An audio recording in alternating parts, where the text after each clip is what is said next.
नमस्कार, मैं हूं रचना श्रीवास्तव। सी टाइम्स में आप सभी का बहुत बहुत स्वागत है। और सी टाइम्स के आज के इंटरव्यू सेगमेंट में हम आपकी मुलाकात करवाने जा रहे हैं डॉक्टर अखिलेश कुमास्ता जी से, जो कि ऑर्थोपेडिक हैं, साथ ही आदिशंकर हॉस्पिटल और नेशनल हॉस्पिटल में सेवाएं दे रहे हैं। मेडिकल डायरेक्टर हैं विराट हॉस्पिस की, जहां कैंसर के लास्ट स्टेज के पेशेंट का इलाज किया जाता है। तो आइए बातचीत का सिलसिला शुरू करते हैं। बहुत बहुत स्वागत है आपका हमारे स्टूडियो में। नमस्कार, धन्यवाद यहाँ बुलाने के लिए। जी, मेरा पहला सवाल सर आपसे ये है कि आप ऑर्थोपेडिक हैं, ये बताइए कि बोन डेंसिटी कम कैसे हो जाती है? केवल एज फैक्टर है या कुछ और भी वजह है? देखिए, एज फैक्टर तो होता ही है। एज फैक्टर यानी कि ये मान के चलिए कि युवा अवस्था जो हम 25 वर्ष मानते हैं, और उसमें पुरुष और स्त्री दोनों में धीरे धीरे करके डिटोरेशन होता जाता है, और एक टी स्कोर होता है, वो धीरे धीरे कम होता जाता है। लेकिन यदि पहले से ही अपने पास स्टोरेज कम होगा तो पहले से ही वो ऑस्टियोपोरोसिस और ऑस्टियोपेनिया के डायरेक्शन में जाने लगेगा। तो क्या होता है कि हम जब 40 साल या 45 साल की एज में इसको करते हैं, बीएमडी का जांच करते हैं, एडी से, रिस्ट से, या डेक्सा टेस्ट होता है उससे करते हैं, तो वो उसका एक नॉर्म है कि 50 साल में पुरुष में इतना होगा, स्त्री में इतना होगा। उस रेंज में यदि वो चलता है तो वो नॉर्मल कहलाता है। फिर ऑस्टियोपोरोसिस, ऑस्टियोपेनिया धीरे धीरे करके जितना कम होता जाता है। तो यदि ये हमारा पास जो स्टोर्ड कैल्शियम है, स्टोर्ड मिनरल है, वो यदि 25 की एज में पहले ही कम है तो 50 की एज में वो बिल्कुल कम हो जाएगा। और यदि नॉर्मल है 25 की एज तक, तो वो आगे चल के 70, आपने देखा कि 70 की एज तक भी नॉर्मल रहता है और सब लोग अपना काम करते रहते हैं। तो कुल इस प्रश्न से मैसेज ये है कि शुरू में ही, बचपन से ही बच्चे को कैल्शियम के रूप में, जो क्या है, बचपन में ऐसा लगता है कि सब कुछ बढ़िया है, नॉर्मल है, लेकिन होता नहीं है। ऑस्टियोपोरोसिस रहता है, विटामिन डी डेफिशिएंसी रहती है। तो सब ये जब होता है तो फिर वो बैकलॉग आगे चल के यदि वो ना हो, इसलिए जैसे हम लोग बरसात के मौसम का सब अनाज इकट्ठा कर लेते हैं घर में और उसके बाद वो चलाते रहते हैं, तो उस तरह स्टोर्ड कैल्शियम, स्टोर्ड मिनरल हमारी बॉडी में यदि रहेगा तो वो बीएमडी आगे तक भी नॉर्मल रहेगा। जी, तो स्टोर्ड कैल्शियम या मिनरल्स को रखने के लिए क्या करना चाहिए? बचपन से डाइट जो है ना, बचपन में क्या होता है, बच्चे चाय पीते हैं, अपने फास्ट फूड लेते हैं। अब उस समय तो समझ में नहीं आता, लेकिन जब बाद में होता है, अच्छा कई बार क्या होता है, जैसे फास्ट फूड है, मैदा है, मैदा जो है हाथों के अंदर अपनी एक परत जमा लेता है। तो यदि मिल्क लेंगे या ओरल कैल्शियम भी लेंगे तो वो पेनिट्रेट करके अपनी बॉडी में नहीं जाता, वो बाहर निकल जाता है। तो सबसे इम्पोर्टेंट यही है कि हम प्रॉपर चीज मिल्क ले रहे हैं। अच्छा, उसमें कैल्शियम और फास्फोरस का लेवल इक्वल होना चाहिए। तो वो milk is the best calcium available with us. और अब तो काऊ मिल्क बहुत इजीली अवेलेबल है, तो काऊ मिल्क भी क्वालिटी मिल्क मिलने लगा है। तो मिल्क पाउडर, बच्चा यदि छोटा है, यदि मिल्क टॉलरेट नहीं होता, तो उसको पाउडर्ड मिल्क, आजकल अच्छे टिन्ड मिल्क आते हैं, वो भी दे सकते हैं। लेकिन बेस्ट यंग एज में, जब फीडिंग एज है बच्चे की 1 से 1.5 साल तक की, तो मदर्स फीड बेस्ट होता है। उसके बाद धीरे धीरे वीनिंग होती है, और फिर काऊ मिल्क और या भैंस का दूध इस तरह लेते हुए वो बढ़े। तो milk is the best protein जी, बेस्ट कैल्शियम, बेस्ट प्रोटीन जी। तो बोन्स को मजबूत रखने के लिए एक्सरसाइज भी बताइए फिर। हाँ, एक्सरसाइज तो हमारे यहाँ मतलब जैसे वॉकिंग है, स्विमिंग है। Swimming is very good for the bones, and jogging जिसमें वेट बेयरिंग होती है, वो स्ट्रेचिंग। और अभी जैसे हम लोग जो देखते हैं कि योगा में सूर्य नमस्कार में स्ट्रेचिंग भी होती है, और वो पूरी परफेक्ट एक्सरसाइज होती है। और उसके अलावा जॉगिंग, तो वेट बियर, जब प्रेशर पड़ता है बोन्स पे तो वो स्ट्रांग होती है। और बोन्स अकेली नहीं, साथ में जो मसल्स है ना, उनको भी स्ट्रांग रखना जरूरी है, क्योंकि मसल्स स्ट्रांग, दोनों पैरेलल चलती हैं, बोन्स और मसल्स दोनों पैरेलल चलती हैं जी। जिनको बैक पेन की प्रॉब्लम है तो वो एक्सरसाइज कैसे कर सकते हैं? हाँ, वो डिपेंड करता है, कई तरह के बैक पेन होते हैं। कई जैसे ऑस्टियोपोरोसिस में भी बैक पेन होता है, और एजिंग प्रोसेस में बैक पेन होता है, डिफेक्टिव पॉस्चर का बैक पेन होता है। कॉमनली हम जो देखते हैं वो डिस्क के हर्निएशन से होता है। आजकल क्या है, दचके लगते हैं, हम लोग कुछ वजन उठा रहे हैं ऑड सिचुएशन में, इवन ये जो ये अपनी दुकानें रहती हैं उसके शटर उठाने में हो जाता है। तो छोटी सी, कुछ लोगों ने बताया कि हम नीचे से चम्मच उठा रहे थे, हो गए। तो वजन से भी अलावा एक डिफेक्टिव पोस्चर होता है। कुछ लोगों की टेंडेंसी होती है कि हम डिस्क प्रोलेप्स होने की, और एक बार यदि डिस्क प्रोलेप्स हुआ तो उसको फर्स्ट टाइम यदि केयर नहीं की तो फिर वो क्रॉनिक हो जाता है। फिर वो थोड़ी थोड़ी देर में, दिनों में वो परेशान करने लगता है। तो इसलिए केयर ये करते रहना चाहिए कि हमें दचके वचके ना लगे, वजन भारी ना उठाएं। जिम में भी कई लोग आते हैं, अच्छा ट्रेनर उतने कॉम्पिटेंट यदि नहीं रहे, या ट्रेनर के बिना आप जिम कर रहे हो, तो वो भी वेट लिफ्टिंग या कुछ भी कर रहे हैं। अब वेट लिफ्टिंग तो यंग एज की वो है। अब क्या होता है कि 30 साल के ऊपर ये वेट लिफ्टिंग या बॉडी बिल्डिंग का काम छोड़ देना चाहिए, सिर्फ मेंटेनेंस वाला काम करना चाहिए। जब जो लोग वेट लिफ्टिंग करें 30 एज के बाद, तो फिर वो बैक में कैच हो सकता है, जिसको कि मसल भी रप्चर होती है, कई बार डिस्क प्रोलेप्स होता है, तो उसके लिए फिर लंबी प्रोसेस हो जाती है। लेकिन एक बार यदि फर्स्ट टाइम आपको डिस्क प्रोलेप्स हुआ तो टेक इट सीरियसली, उसको डॉक्टर्स को दिखा के, और रेस्ट यदि बोला गया है तो रेस्ट करना बहुत आवश्यक होता है। उससे क्या होता है, वो कंप्लीट हील हो जाती है। कई बार क्रॉनिक डिस्क रहती है, तो क्रॉनिक डिस्क में कई बार ऑपरेट करने बोलते हैं, लेकिन बेस्ट ट्रीटमेंट जो है रेस्ट है। तो वो उसमें 1.5 से 2 महीने तक का कंप्लीट बेड रेस्ट देते हैं। उसके अभी तक मेरा जो अनुभव है 40 साल का, उसमें ये है कि उसके जो बेस्ट जो रिजल्ट आते हैं वो ऑपरेशन से भी बेटर आते हैं। लेकिन सर्जिकल इतने अच्छे अच्छे प्रोसीजर आ गए, दूरबीन पद्धति से आजकल होने लगी है, डिस्क धीरे से बिना बेहोश करे भी हो जाती है। तो इस तरह के अभी सर्जिकल प्रोसीजर्स हैं जिसमें कि हम उनको इम्प्रूवमेंट करा सकते हैं। जी बिल्कुल। ये बताइए कि क्या बोन्स को लगातार स्ट्रेचिंग से लंबा किया जा सकता है? एक यंग एज में जब एक एपिफिसिस होती है, ग्रोथ प्लेट कहलाती है, जब तक ग्रोथ हो रही है किसी बच्चे की, तो बच्ची की जिसकी भी ग्रोथ हो रही है, तब तक जब तक वो ग्रोथ प्लेट बंद नहीं हुई है तब तक तो वो स्ट्रेच हो सकती नेचुरली, और उसके आगे उसको नहीं कर सकते। हाँ, अननेचुरल तरीके हैं, ऑपरेटिव करके लंबाई बढ़ाई जाती है। तो यूजुअली हम लोग लिम्ब डिस्क्रिपेंसी, यानी एक पैर बड़ा एक पैर छोटा है, तो उसमें लिम्ब लेंथनिंग के सर्जरीज होती हैं। लेकिन कई फैंसी सर्जरीज हैं जिनमें कि पूरी लंबाई 1 इंच से 1.5 इंच 2 इंच तक बढ़ाई जा सकती है। वो लेकिन बहुत लंबा प्रोसीजर है, लगभग साल भर इलाज चलता है। लेकिन उसमें भी क्या है, मान लीजिए पैर की लंबाई बढ़ा दी तो हाथ छोटा दिखने लगेगा, तो वो नेचर ने जो प्राकृतिक रूप से बना के दिया है। लेकिन ये सर्जरीज होती है यदि बहुत छोटी हाइट है, 4 फुट 9 इंच है, 4 फुट 10 इंच है, तो उसमें फिजिबल है कि 5 फुट तक आ जाए, रीजनेबल हाइट मिल जाए बच्ची को, क्योंकि कई बार फिर आगे फिर फैमिली लाइफ और उस वक्त में परेशानी होती, तो उसके लिए इस तरह की। हाँ, ये जरूर है कि लिम्ब, इसके लिए ये अपन जो दंड करके है, यंग लड़के यदि दंड करते हैं या कुछ ऐसी पहलवानी वाली एक्सरसाइज करते हैं, तो वो फिर से ग्रोथ वहीं रुक जाती है। हमने पहले देखा ना, पुराने जमाने में अच्छी बॉडी बिल्ड रहती है लेकिन हाइट बहुत छोटी रहती है, तो वो नहीं हो। पहले हाइट की ओर ध्यान दो, जब वो ग्रोथ प्लेट पूरी हो जाए तब फिर अपना बॉडी वेट या बॉडी बिल्डिंग की काम करें। जी, आजकल कहा भी जाता है छोटे छोटे बच्चे जिम जाने की जिद करते हैं, लेकिन बोला जाता है कि हाइट रुक जाएगी, पहले हाइट बढ़ने दो, फिर पहले हाइट बढ़ने दो। हाइट के लिए एक ताड़ासन होता है, सूर्य नमस्कार बहुत अच्छा आसन है इसके लिए, जो मैं हर बार बोल रहा हूँ। सूर्य नमस्कार बहुत अच्छा आसन है कई बीमारियों के लिए भी, जो जैसे एंकाइलोजिंग स्पॉन्डिलाइटिस है या इस तरह की बीमारी है स्पॉन्डिलाइटिस की, और कई बीमारी है उनके लिए, और लिम्ब मतलब अपनी हाइट बढ़ाने के लिए भी अच्छी है। जी बिल्कुल।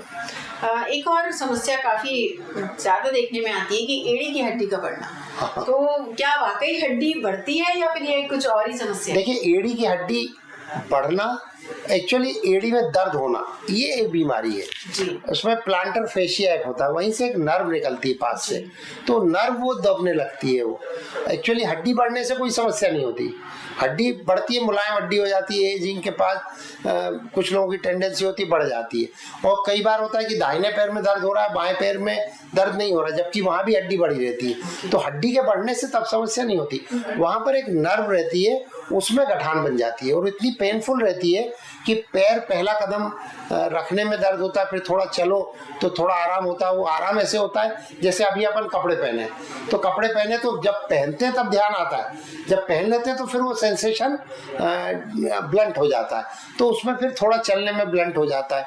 तो उसमें सॉफ्ट पहनने की ज़रूरत है, सुबह उठ के गर्म पानी में सिकाई करने की ज़रूरत है। लेकिन वो हड्डी एक्चुअली बढ़ना कहलाता है, लेकिन बिना बढ़े भी वो दर्द हो सकता है एड़ी में। जी बिल्कुल। ऑस्टियोपोरोसिस से बचने के लिए क्या सजेस्ट करें? ऑस्टियोपोरोसिस बहुत वाइड स्पेक्ट्रम वो है। सबसे पहले तो वो ऑस्टियोपोरोसिस को समझना पड़ेगा कि बोन की जो डेंसिटी, बोन में जो मैट्रिक्स है, वो जो बोन का मैन्युफैक्चर है, उसमें लगातार परिवर्तन होता रहता है। ऐसा नहीं है कि आज हमारी बोन बन गई तो वो रहेगी, वो हर 3 महीने में पूरी बोन बदल जाती है, पूरा कैल्शियम, पूरा सेल और सब कुछ बदल जाता है।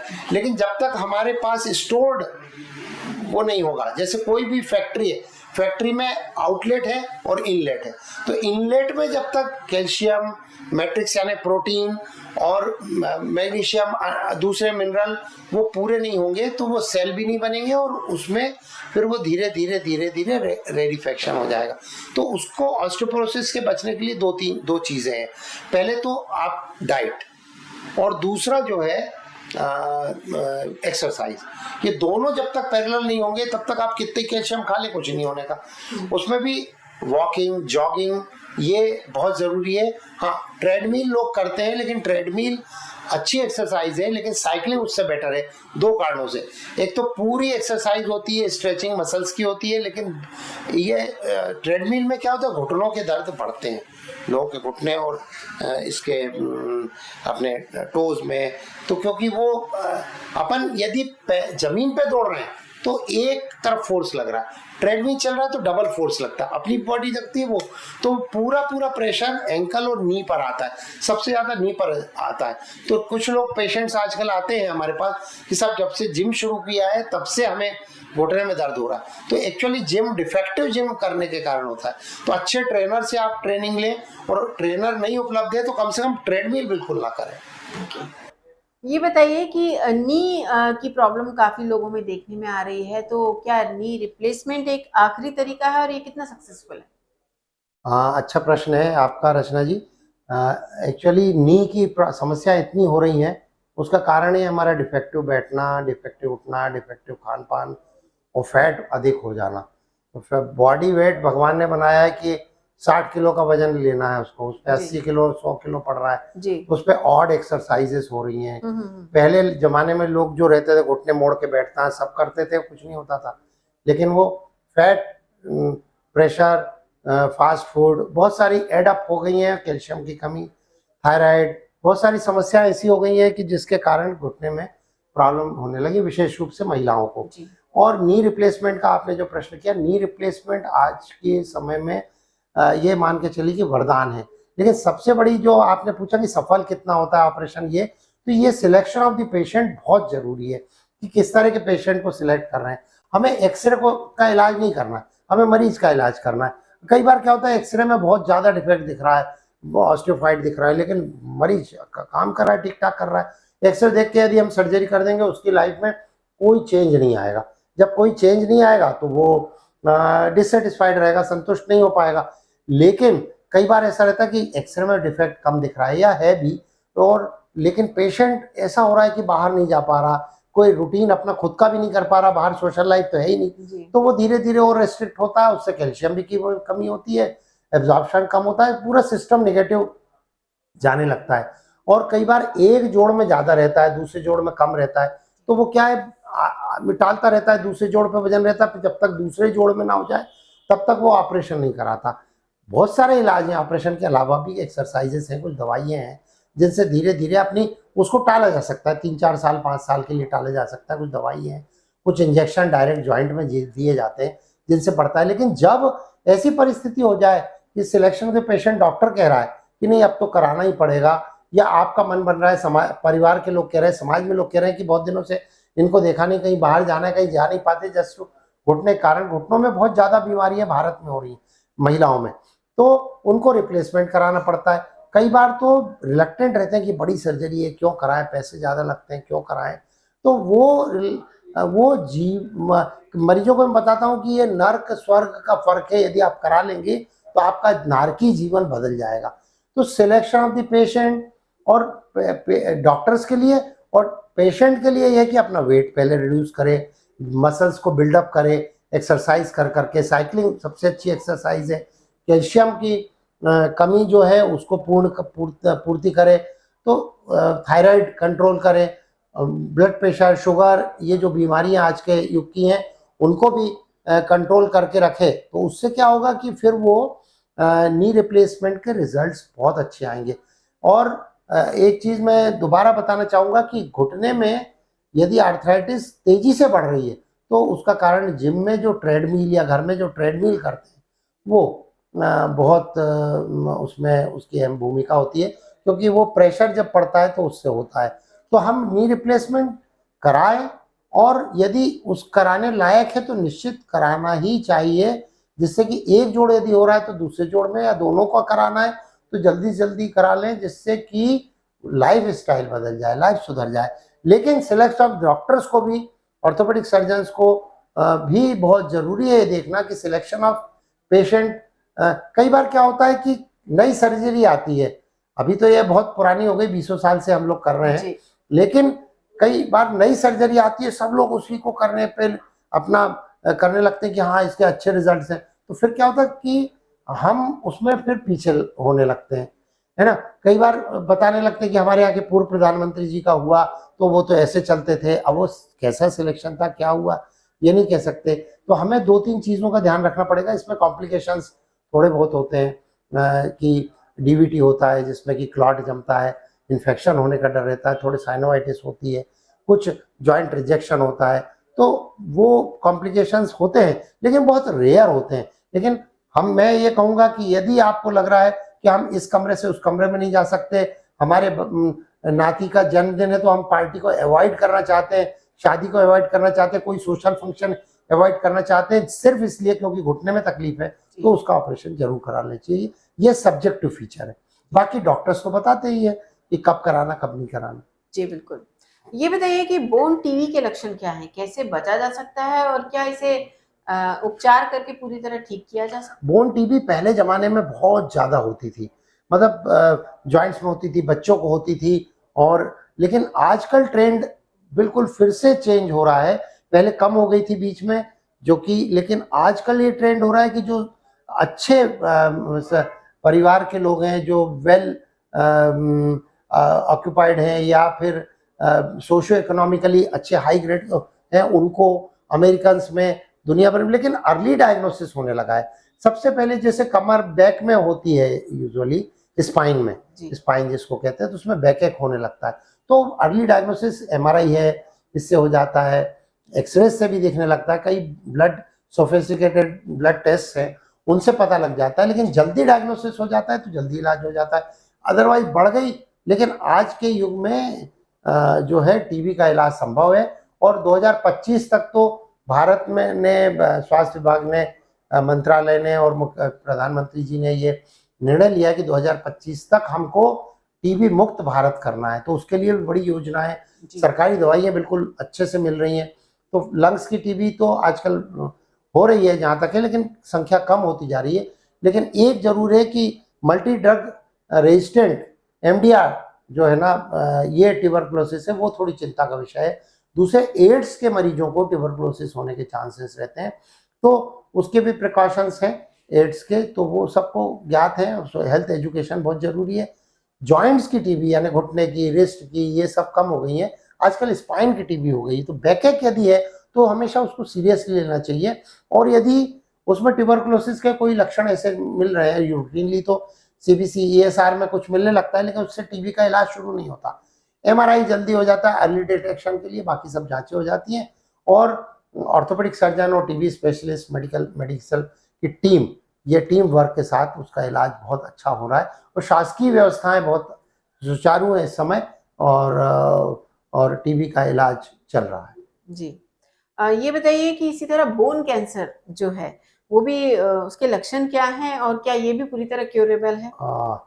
लक्षण देखिए, अर्ली डिटेक्शन हर चीज़ में कारगर होता है। लक्षण ऐसे हैं कि बहुत वाइड सब्जेक्ट है, विषय ये बहुत बड़ा है। दर्द से शुरू होता है, फिर उसके भी डायग्नोसिस सोफिस्टिकेटेड होते हैं, लेकिन यदि जल्दी डिटेक्ट हो जाए तो आजकल उसको भी ठीक किया जा सकता है। लेकिन कैंसर ऑल इन ऑल दो तरह का होता है। एक तो मेटास्टेसिक होती है, यानी कि कहीं और है और बोन में आ गया वो, और प्राइमरी होती है यानी बोन का ही कैंसर हो। तो ये कैंसर दो तरह के होते हैं। तो ये इन कैंसर्स को का इलाज है, रेडियोथेरेपी आजकल होती है, तो उसमें लाइफ प्रोलॉन्ग की जा सकती है। लेकिन कुछ कैंसर होते हैं जिनको कि क्योर किया जा सकता है ऑपरेशन के द्वारा, रेडिएशन के द्वारा, तो वो एक बड़ा सब विषय है। लेकिन उसके लिए बहुत डरने की जरूरत नहीं है। अर्ली डिटेक्शन, जैसे ट्यूबरकुलोसिस में, उसी तरह कैंसर में कि जल्दी जल्दी डायग्नोस हो जाए। हर बीमारी को मैं दर्शकों को बताना चाहता हूँ, मैसेज सिंपल है कि हर बार बीमारी को सीरियसली लें, हर लक्षण को सीरियसली लें, कोई इसको नेग्लेक्ट ना करें, और जैसे चिकित्सक कहे वैसे करते जाएं। आजकल इन्वेस्टिगेशन कॉस्टली होते हैं, लेकिन शासकीय स्तर पे भी बहुत सारे इन्वेस्टिगेशन निःशुल्क या कम दरों पर उपलब्ध है। जी, ये बताइए कि अक्सर चोट लगने पर सिकाई की सलाह दी जाती है और पेशेंट काफी कंफ्यूज होता है कि कब गर्म पानी से सिकाई करनी है, कब आपके वो आइस पैड से करनी है, तो इस पे क्या कहेंगे? हाँ, जैसे आप सिंपल चीज है, आप सिंपल तरीके से ले लें। जैसे चेस्ट पार्ट है जी, इसमें तो ठंडा लगाना ही नहीं है, ओके, इतना पार्ट में, जी, है ना। बाकी अब अपन एंकल को लें, यूजुअली एंकल में होता है, फुट में होता है कि ट्विस्ट हो गया और एकदम से स्वेलिंग आ गई, तो एक्यूट फेज जब तक तो तत्काल आइस लगाना चाहिए। आइस आजकल उपलब्ध है, कहीं भी मिल जाएगा। रास्ते में हुआ तो दुकानों से ले लिया, मेडिकल स्टोर है दुकान, ले लिया आइस, तत्काल रुमाल में लपेट के तत्काल आइस लगा के 5 मिनट बैठ जाओ आप। और क्रॉनिक केसेस में हॉट भी होता है और कंट्रास्ट बात कहलाता है, मतलब आधे मिनट के लिए आइस लगाया, फिर उसके बाद हीट लगाया, फिर आइस लगाया, तो उससे क्या है, हीलिंग, लिगामेंट्स की हीलिंग अच्छी होती है। लेकिन उसमें भी बोन यदि है, बोन में कई बार क्या है, एंकल ट्विस्ट हुआ और फ्रैक्चर भी हो जाता है, तो उस समय है ना अपन आइस लगाएं और उसको इन्वेस्टिगेट करा लें। सिंपल तरीके आजकल तो सब जगह उपलब्ध है।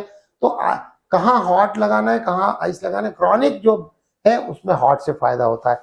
कई बार हॉट एड़ी, जैसे आपका बताया था ना, एड़ी में दर्द होता है, उसको गर्म पानी में पैर डाल लेते हैं तो वो हील होती है।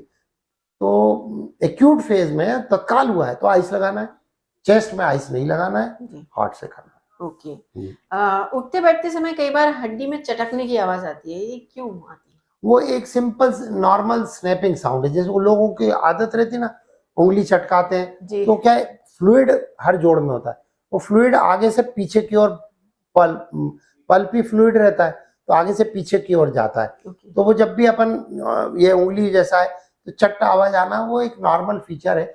लेकिन कभी कभी जैसे घुटने में चोट लगने के बाद उसमें गद्दी होती है घुटने की जोड़ की, जो कि कुशन के रूप में काम करती है। तो चोट लगने के बाद कई बार वो टूट जाती है, तो वो ब्रेक हो जाती है, या थोड़ा सा क्रैक होके, या उसमें ऑस्टिफाइड एक हड्डियां बड़ी रहती है वो निकल आती है, तो वो लूज बॉडीज कहलाती है। तो वो कई बार फंसती है, तो उस समय सीरियसली लेना चाहिए उसको। और दर्द यदि उसके साथ हो रहा है, यदि इंपॉर्टेंट चीज है कि स्नैपिंग, ये जो आप बोलते चटक रही है जी, वो चटका के बताते हैं लोग कि सर ऐसी चटकती है, तो चटका के बताया और उसमें दर्द नहीं हो रहा, तो वो कुछ नहीं है उसमें, सिंपल चीज नॉर्मल है। लेकिन यदि पेन हो रहा है, पेनफुल चटक हो रही है जी, तो वो फिर उसको सीरियसली लेना चाहिए। ओके। फिजियोथेरेपी पहले इतने चलन में नहीं थी, आजकल काफी उपयोग की जा रही है, तो कितनी कारगर है? फिजियोथेरेपी क्या, ट्रेंड फिजियोथेरेपिस्ट हमारे यहाँ बहुत अच्छे से बढ़ गए हैं, वो मशीनें भी कई आ गई हैं जिनसे कि फिजियोथेरेपी होती है। तो फिजियोथेरेपी ट्रीटमेंट का ही पार्ट है जी। और फिजियोथेरेपी और जैसे जिम, ये पैरेलल चलते हैं। नॉर्मल आदमी करता है एक्सरसाइज तो वो जिम में जाता है, और यदि कोई बीमारी है या रेस्ट्रिक्शन, मूवमेंट कम हो रहे हैं, जोड़ों में मूवमेंट कम हो रहे हैं, कहीं तकलीफ है, तो फिजियोथेरेपी होती है। फिजियोथेरेपी होती है पैसिव और एक्टिव, यानी पैसिव यानी कि मशीनें कर रही हैं, और एक्टिव यानी कि व्यक्ति खुद कर रहा है, या ट्रेनर कर रहा है, या फिजियोथेरेपिस्ट खुद करा रहा है। तो उसमें दो पार्ट रहते हैं। एक पार्ट ये है कि व्यक्ति खुद करता है, और जो फिजियोथेरेपिस्ट है उसको मालूम है कि कितना करना है, जी बिल्कुल, ही नोज द लिमिट, नहीं तो पहलवान, अच्छा 2 तरह के पहले पहलवान होते थे, जी उनने ऐसा घुमाया और वो कर दिया जी, नस एक चढ़ बार गई तो में, हाँ पहलवान के एक बार पास में खींच जाके दिया। जी तो पहलवान जो है वो उसको मालूम नहीं रहता कि कितना करना है, पहलवान अनलिमिटेड काम करते हैं। फिजियोथेरेपिस्ट ट्रेंड है और वो एक्सपर्ट है उस चीज का, जी तो वो क्या है वो अपने तरीके से करते हैं, एक्सरसाइजेस घर में करने की भी बताते हैं, फिजियोथेरेपी सेंटर में भी बताते हैं। और फिजियोथेरेपी सेंटर में जाने से ये क्या होता है कि वो फॉलो होता रहता है, फॉलो अप होता रहता है कि कहाँ पर वो कितना करना है, वो देखते रहते हैं प्रोग्रेस हो रही है कि नहीं। नहीं तो दूसरे अपने इक्विपमेंट्स वो लगा के उसको इम्प्रूवमेंट करते हैं। जी ये देखा जा रहा है कि लोग सनलाइट से काफी बचते हैं, अगर निकलते भी हैं तो या तो सनस्क्रीन लगा लेंगे या फिर फेस कवर कर लेंगे। तो ऐसे में विटामिन डी की कमी काफी आजकल निकल रही है ब्लड टेस्ट में। तो क्या कहेंगे, कैसे कमी को पूरा किया जाए सप्लीमेंट के बिना? विटामिन डी की कमी तो पहले से रही थी जी होगी व्यक्ति को, लेकिन जी अभी चूंकि टेस्ट होने लगे तो पता लगने लगा। जी विटामिन डी की कमी से सिर्फ कैल्शियम वो नहीं बढ़ता, विटामिन डी की कमी से इम्यूनिटी भी कम होती है, जी इन्फेक्शन। और विटामिन डी की कमी से एलर्जिक रिएक्शंस भी लोग कहते हैं कि स्टडीज चल रही है कि वो भी होती है। तो विटामिन डी भारत में डार्क स्किन होने के कारण वो जो है उसमें विटामिन डी एब्जॉर्ब नहीं होता, सबसे पहले तो स्किन में बनता है। जी तो वो सन बाथ लेते हैं, वहाँ पर आप विदेशों में जी दिखते हैं आपको सब बीच पर, तो सन बाथ हमको भी लेना है, लेकिन पर डे आपको मैं बता दूं अपर या बैक खुला रहे।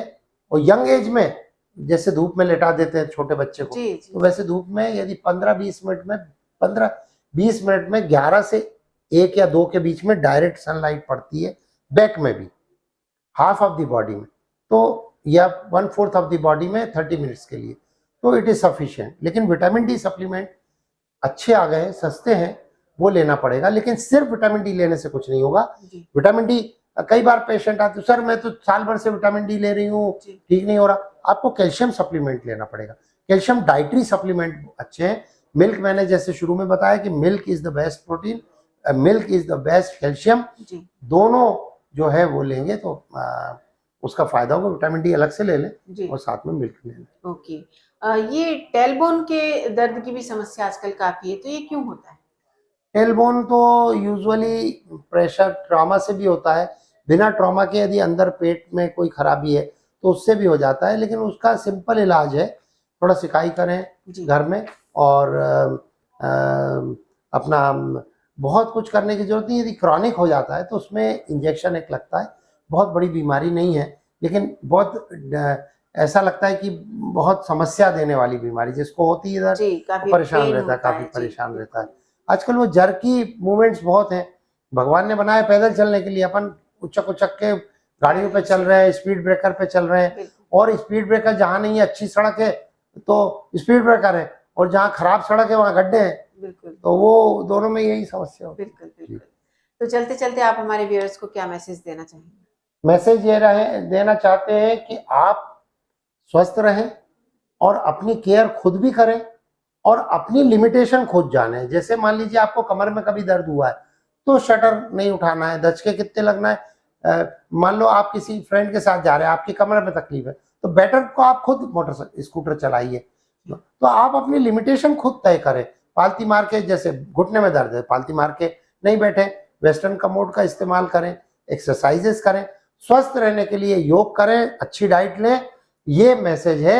और यही मैसेज हम सबको देते हैं कि स्वास्थ्य रखने के लिए आप अपने एक एक कोर का ध्यान रखें कि हम ये कोर खा रहे हैं तो ये नुकसान तो नहीं करेगा।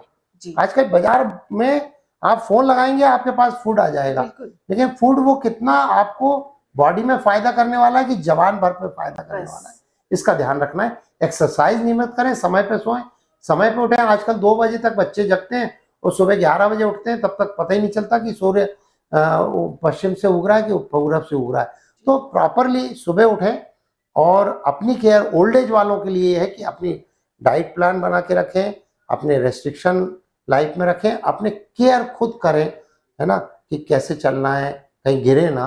ये बहुत सारी छोटी छोटी चीज़ों में लेंगे तो लाइफ स्टाइल अच्छी रहेगी। जी बिल्कुल तो बहुत बहुत शुक्रिया आपका हमारे स्टूडियो में आने के धन्यवाद, लिए और धन्यवाद। हमारे सवालों के जवाब देने के थैंक यू। लिए। तो हम बात कर रहे थे डॉक्टर अखिलेश गुमास्ता जी से, जिन्होंने हड्डी के रोगों की को लेकर काफी हद तक हमें काफी सारी बातें बताई हैं कि कैसे हम उनसे बचें, उन समस्याओं से, और किस तरह उनका निराकरण करें और क्या सावधानियां हमें रखनी चाहिए। तो इसी तरह और भी जानकारियां लेकर हम आते रहेंगे। देखते रहिए सी टाइम्स। नमस्कार।